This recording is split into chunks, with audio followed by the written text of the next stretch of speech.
Alright guys, so in this tutorial I'm gonna exactly show you how you can sign in into Peacock with your Xfinity account. So here's how you can do that. First up, you need to open Peacock app or go to Peacock website.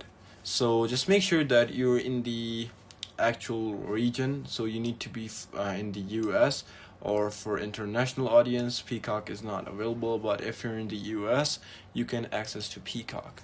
So select sign in and then choose the option to sign in with your provider if available, okay?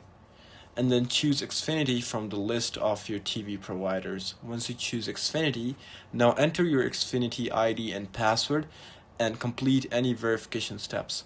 Once you've signed in, you just need to watch out for the Peacock. It will show you a link for eligible Xfinity account and you'll be ready to start streaming. And that's pretty much it.